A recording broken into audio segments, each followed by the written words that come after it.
When I ladled soup into the next bowl at the charity kitchen, I never expected the trembling hands reaching for it would belong to my daughter. She stood before me in a soaked jacket, eyes hollow from sleepless nights. Behind her, my 7-year-old grandson clutched his stomach staring at the soup pot with desperate hunger. Said, "Where is the condo I paid $85,000 for?" My voice cracked. "Where's your newborn daughter? Don't you have 2 children?" Her tears fell. When my husband and his mother changed the locks, they said I have no rights to my own daughter. They threw us out on the street and kept the baby inside. I set down the ladle. My hands were shaking, but my voice was steady. "Come with me, right now." "Where?" I looked her straight in the eyes. "To make them pay for what they did. And I know exactly how. Before I reveal how I took them down, drop a comment. Where are you right now? And what time is it? I want to see how far this story reaches. Because what I'm about to tell you, the strategy that got my daughter's baby back, it's something every parent needs to know. I'd been volunteering at St. Francis Dining Hall for 5 years now. Every Friday evening, same routine. Show up at 5 Thai on the white apron stand behind the serving counter and ladle vegetable soup into plastic bowls for whoever walked through that door. Portland's forgotten people. The homeless, the working poor, folks who'd had the world chew them up and spit them out. Tonight was no different. Cold November rain hammered the streets outside that bone-deep Oregon drizzle that makes you feel like you'll never be warm again. Inside the dining hall glowed yellow under fluorescent lights. The smell of soup and fresh bread filled the air, mixing with the scent of wet coats and desperate hope. My feet ached. My lower back screamed. I'd been standing here for 2 hours straight, serving bowl after bowl. The line never seemed to end. 60, 70 people maybe, each one with the same look, eyes down, shoulders hunched, holding their trays like they were ashamed of needing help. I wasn't judging. How could I? I was 67 years old, living in a rental house barely bigger than a storage unit. My construction days were long gone. My wife had passed 3 years back. I had nothing but time, and this helping strangers get through another night. The woman ahead of me in line took her bowl, mumbled something that might have been thanks, and shuffled away. I wiped my forehead with my sleeve, then dipped the ladle back into the steaming pot. "Next, please." I looked up. The ladle slipped. Soup splattered across the counter. My hands wouldn't stop shaking. It was Belle, my daughter, standing there in a soaked, threadbare jacket that hung off her like a shroud. Her hair, once thick and shiny, was tangled and dull. Her face was pale hollow. Dark circles ringed her eyes like bruises. She looked like she hadn't slept in weeks. I'd been trying to reach her for months. Ever since her phone number stopped working. Ever since my calls went straight to some automated message saying the line was disconnected. I'd sent letters to the last address I had the condo I'd helped pay for, but they came back marked, "Return to sender." Her husband Travis had always been controlling. I knew that, but I didn't think he'd cut her off completely. I thought maybe they'd just moved. Changed numbers. I told myself she was busy with the new baby with life. I was wrong, but it was her eyes that broke me now. Empty, completely empty. "Belle!" My voice cracked. She flinched at her name like I'd struck her. Her lips trembled. She clutched the plastic tray tighter, knuckles white. Behind her stood a small boy. 7 years old maybe, thin as a rail. His clothes hung loose, dirty at the edges. His arms were wrapped around himself, hands covering his ears. His eyes darted around the room, terrified of the noise, the people, everything. Owen, my grandson. The last time I'd seen him, he was playing with blocks on a video call Belle managed to sneak in when Travis was at work. That was months ago. Now he looked like a ghost. My heart hammered against my ribs. I couldn't breathe. The soup pot, the dining hall, the fluorescent lights, everything blurred. Belkantum, I said again, quieter this time. What are you doing here? Her mouth opened. No sound came out at first. Then barely a whisper. Dad. That one word. It shattered me. I set the ladle down. My hands were still shaking. I stepped around the counter, ignoring the confused looks from the other volunteers. The line of people behind Belle shifted, murmuring. I didn't care. Where's the apartment? My voice was rough, urgent. The condo I sent $85,000 for. Where's June? Where's the baby you just had? Don't you have 2 children? Belle's face crumpled. Tears spilled down her cheeks. She looked down, ashamed. Behind her, Owen whimpered softly, pressing closer to his mother's legs. They changed the locks, Belle whispered. Her voice was broken raw. Travis and Sharon. They said I have no rights to June. They threw us out. They kept my baby inside Dad. I can't get her back. The words hit me like a sledgehammer. Threw them out. Kept the baby. $85,000. My retirement savings. My late wife's inheritance. Gone. And this is what it bought my daughter and grandson homeless, standing in a soup line. How long? I asked through gritted teeth. How long have you been like this? Weeks, she said, still not meeting my eyes. We've been sleeping, her voice broke. We sleep in a van. A man here, Gary. He lets us stay in his old transit van at night if I help clean in the mornings. A van. My daughter, sleeping in a van, while that bastard Travis and his vile mother lived in the condo I paid for. I looked at Owen again. The boy was shaking, eyes squeezed shut, humming to himself some kind of self-soothing. He was terrified, starving, filthy. Something inside me, something that had been dormant for years, roared to life. I reached out and gently took the tray from Belle's hands. I set it on the counter, grabbed an empty bowl, and filled it to the brim with soup. Then another for Owen. I added bread, a carton of milk, everything I could grab. You're here, I said, pressing the tray back into her hands. Eat this, both of you. Belle stared at me, tears streaming. Then I continued, my voice low and steady. You're leaving with me. You're not sleeping in a van tonight. You're not sleeping anywhere but under my roof. Dad, No. I cut her off. I looked her straight in the eyes. Get your soup. Eat. Then we're going home. And after that, my jaw tightened. We're going to make them pay for what they did.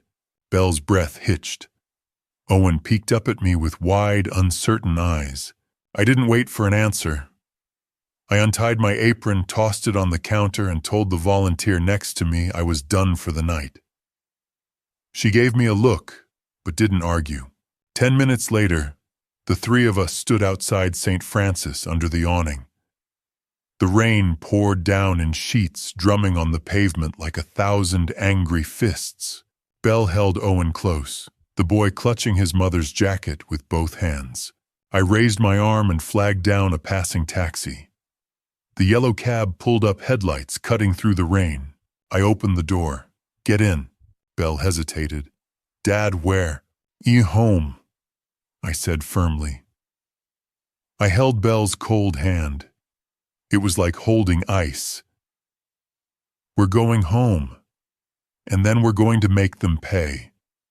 She looked at me, really looked at me for the first time in months, and in that moment I saw something flicker in those hollow eyes. Hope. The wipers scraped back and forth across the windshield, fighting a losing battle against the Portland rain. Streetlights blurred into smears of gold and white through the water streaming down the glass. The taxi driver hadn't said a word since we'd climbed in, just glanced at Belle's tear-streaked face, at Owen curled against her side, and kept his eyes on the road. I stared out the window as we passed shuttered storefronts and empty bus stops, the city looking as tired and beaten down as I felt. Belle sat pressed against the far door, one arm wrapped tight around Owen, her shoulders shaking with silent sobs she thought I couldn't see. Owen had fallen asleep almost instantly, his small body finally surrendering to exhaustion. His face looked so peaceful now, so different from the wide-eyed fear I'd seen back at St. Francis. My daughter, my grandson, homeless, hungry, cast out like garbage. And where had I been? I'd sent the money 2 years ago, $85,000, everything I'd saved from 30 years of construction work. Belle had called, voice small and apologetic, asking for help with a condo down payment. She'd said Travis had found a place in the Pearl District, that it would be good for Owen close to his therapy center. I'd wired the money the next day, told myself it was enough, that I was being a good father by helping, but I hadn't asked enough questions, hadn't demanded to visit, hadn't pushed when Belle's calls became less frequent, when her voice started sounding strained and tired. The past few months had been the worst. Her number stopped working. Texts went unanswered. I'd tried calling the condo. Travis had given me the number once, but a recording said it was disconnected. I'd driven to the Pearl District 3 times, but I didn't know which building, which unit. There were dozens of new high-rises, all glass and steel, all looking exactly the same. I'd told myself she was busy. New baby special needs child life was overwhelming. I'd told myself she'd call when she was ready. I'd told myself lies. The truth, the one that burned in my chest like acid, was that I'd been afraid. Afraid Travis would answer the door and turn me away. Afraid Belle had moved on, built a life that didn't include her old man. Afraid of a lot of things when I should have been afraid of exactly what had happened. Yet Belle's voice was barely a whisper. I turned. She was looking at me, her eyes red and swollen, her face hollow with exhaustion and something worse, shame. "Thank you," she said, for taking us in." "Don't." The word came out harder than I meant it to. I softened my voice. "Don't thank me, Belle. I should have come looking sooner. I should have..." I stopped swallowing the rest of that sentence. Blame could wait. Right now, she needed safety. "We'll figure this out. All of it." She nodded, fresh tears spilling down her cheeks, and turned back to the window. The taxi turned onto Southeast 92nd Avenue, and the city changed. The Pearl District's glass towers and trendy restaurants gave way to tired strip malls, chain-link fences, and houses that had seen better decades. Lentz wasn't pretty, wasn't safe, wasn't anywhere I'd imagined my daughter and grandkids would end up, but it was what I had. "This one," I told the driver, pointing to a small rental house wedged between a vacant lot and a duplex with bars on the windows. The yard was mostly dirt, the paint was peeling, and the porch light flickered like it was considering giving up. But the rent was $950 a month, and Leonard Hayes, the landlord, didn't ask too many questions as long as the check cleared. I paid the driver and helped Belle out. Owen stirred, but didn't wake as I lifted him into my arms. He was lighter than he should have been, all sharp angles and jutting bones. 7 years old, and he felt like a feather. The house was dark and cold. I'd left in a hurry to volunteer at St. Francis and hadn't turned on the heat. I laid Owen on the couch, tucked an old blanket around him, and flicked on the space heater in the corner. Belle stood in the doorway, arms wrapped around herself, looking lost. "Sit," I said, gesturing to the kitchen table. I'll make tea. She sank into one of the mismatched chairs, her hands trembling as she folded them in her lap. I filled the kettle, set it on the stove, and watched the blue flame flicker to life beneath it. The house was quiet except for the rain drumming on the roof and Owen's soft, even breathing from the other room. I thought about what I'd say, how to ask the questions I needed to ask without making her feel worse than she already did. But there was no gentle way to do this. No way to make it easier. The kettle whistled. I poured 2 mugs of tea chamomile, the only thing I had, and set one in front of Belle. She wrapped her hands around it like it was the only warm thing left in the world. I sat down across from her. Now, I said quietly, tell me everything. From the beginning.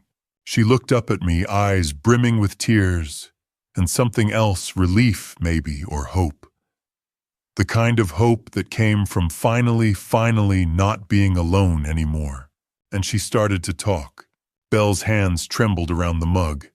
She opened her mouth, closed it, then tried again.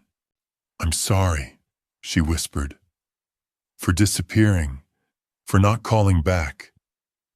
I know you tried to reach me. Her voice cracked. Travis took my phone, said I was too unstable. Sharon watched me every day. I couldn't get to you. I nodded, keeping my voice steady. Tell me what happened. Start from the beginning. She swallowed hard, staring into her tea. It started when Owen was born. Her voice was barely above a whisper now, like she was afraid the walls might hear. He was beautiful, Dad. Perfect little fingers, perfect little toes. But the doctors, they said he wasn't hitting his milestones, that he was developmentally delayed. They said he'd need therapy specialists' patience. She looked up at me, eyes red. I didn't care. He was my baby. I loved him.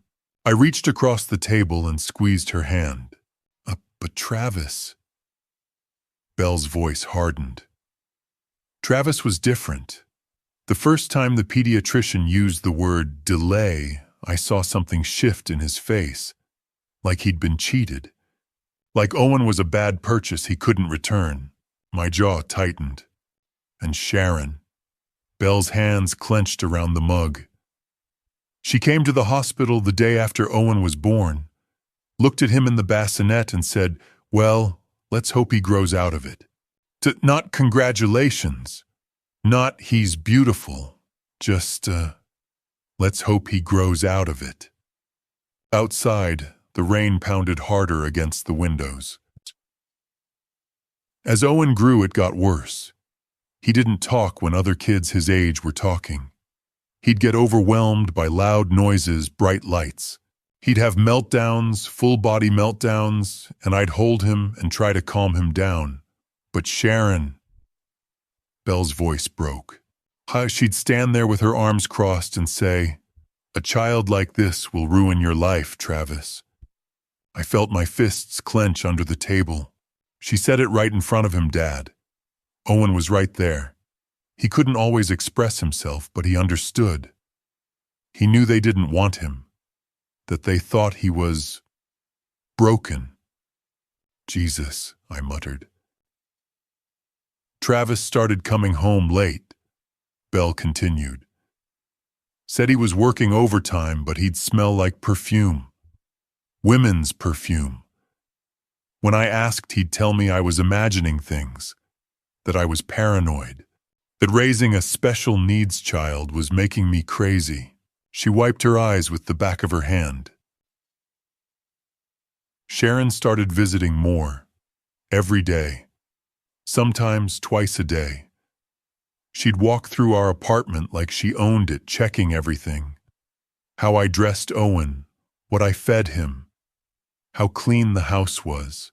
If Owen had a meltdown, she'd pull out a little notebook and write it down. A notebook, I asked, my voice cold.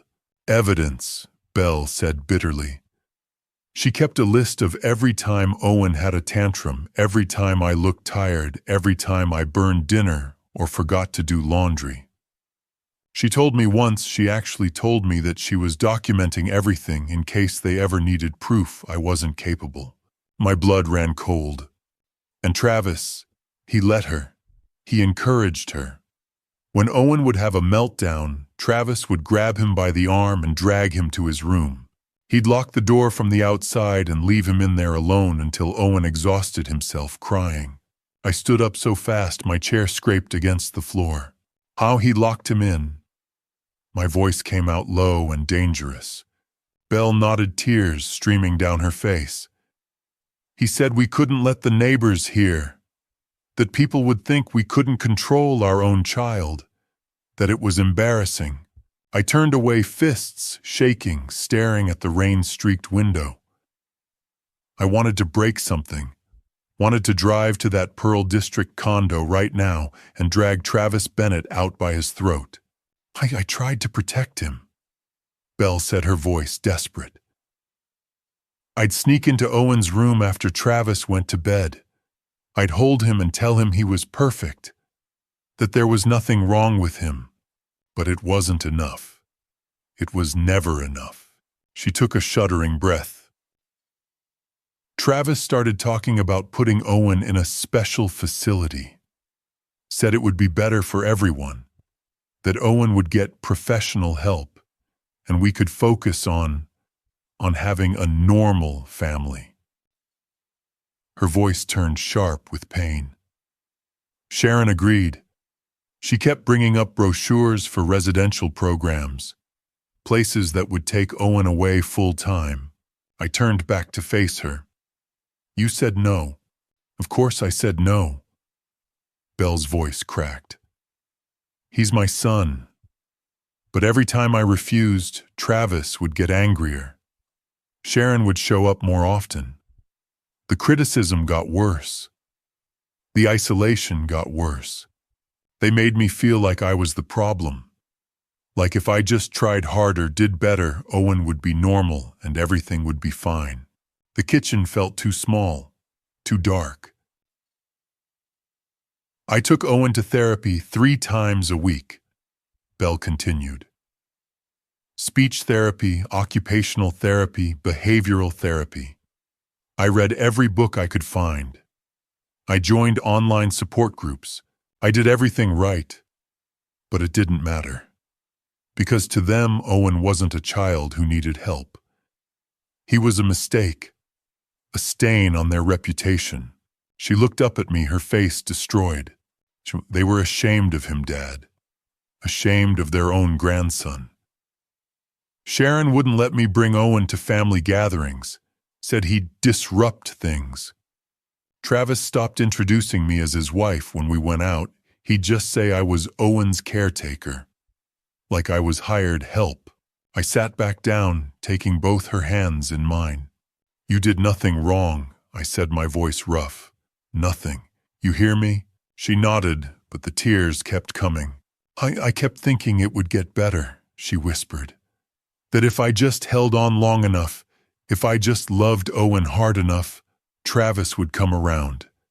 Sharon would back off. We'd be a family.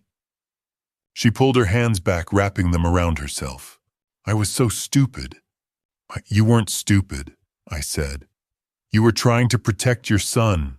That's what mothers do. Belle looked at me, her eyes hollow with exhaustion and something worse, defeat. They were ashamed of having a grandson who was different from everyone else, she said quietly. And they hated me for not being able to fix him. The silence stretched between us. Outside, the rain continued its steady assault on the roof. Belle wiped her face, took a shaky breath. But that was just the beginning, she said softly. The worst part came after I got pregnant with June. She paused, staring at something I couldn't see. The worst part is still ahead. Belle took a shaky breath, her hands still wrapped around the now cold mug of tea. About 2 years ago, she said, Travis lost his job. Her voice was flat, stripped of emotion. He didn't tell me right away. I found out when I came home one afternoon and saw him sitting on the couch in his work clothes, staring at the wall. When I asked what was wrong, he exploded, said it wasn't my business, that he'd find something better, that I wouldn't understand. She swallowed. Weeks passed. Nothing changed. He left every morning like he was going to work, but when he came home, I could smell alcohol on him. Sharon started coming over more. They'd lock themselves in the bedroom and talk in low voices. I wasn't allowed in. I wasn't allowed to ask questions. I watched her face, the exhaustion carved deep into it. Then one day, Travis announced we were moving. Said he'd found a condo in the Pearl District. A fresh start. He said it was close to a therapy center for Owen, that it would be better for all of us. Her voice cracked. But there was a problem. He needed a down payment. $85,000. My chest tightened. I didn't know what to do. Belle whispered. Sharon said it was my responsibility. That if I wanted Owen to get proper care, I needed to help. That I had to prove I was a good mother. A good wife. Tears streamed down her face. So I called you. I remembered the call. 2 years ago. Her voice small and apologetic. She'd said it was for Owen. I hadn't asked many questions. I'd wired the money the next day. Every dollar I had saved from 30 years of construction work. Every dollar my wife left behind. $85,000. I was terrified you'd say no, Belle said. I knew we hadn't been close, but I didn't know where else to go. And when you said yes, when you sent the money without questioning it, I thought things might finally get better. I reached across the table and took her hand. You saved us, Dad, she said softly. At least I thought you did. But it didn't last. What do you mean, I asked. The condo was only in Travis's name. The words dropped like a stone. I asked about it. She continued. Travis said it was easier this way, that we'd add me later. Sharon said it was standard, that I was being paranoid. She laughed bitterly. I believed them. I signed where they told me. My jaw tightened. On move-in day, Sharon handed me a folder, said it held all the paperwork, but later I realized it was just copies. No originals. My name wasn't on anything. I clenched my fists. Then Travis said I couldn't call you anymore. Said it made him uncomfortable, that you'd already done enough and I needed to stop bothering you. He took my phone, said I could earn it back when I proved I was stable. Sharon agreed. He isolated you, I said. Completely. Belle nodded. He kept my phone locked away, monitored my emails. Sharon took my ID, Owen's birth certificate, insurance cards. Said she was helping with paperwork, that I was too disorganized. My chest burned. I had nothing, Belle said. No phone, no ID. If I needed to go somewhere, Travis drove me. If I needed a doctor, Sharon made the appointment. I was trapped. Rain tapped softly against the windows. Then I got pregnant with June. Her voice dropped to a whisper. I thought maybe it would change things. Maybe Travis would soften. Maybe Sharon would back off. She shook her head. I was wrong. You weren't stupid, I said. You were surviving. The pregnancy was hard, she continued. Owen still needed so much care. Travis was distant. Sharon took control of everything. She came to every appointment, told me what to eat, what to say, how to behave. Her hands trembled. When June was born, I fell apart. I had postpartum depression, worse than before. I couldn't sleep, couldn't eat. I'd hold her and cry for hours. My doctor said I needed therapy, medication. They didn't help you, no, Belle said. Sharon said I was being dramatic. Travis agreed. Sharon started writing things down in a notebook while I cried. Travis said I was scaring the children, that I was a bad mother. Something cold settled in my chest. One night, Belle whispered I was exhausted.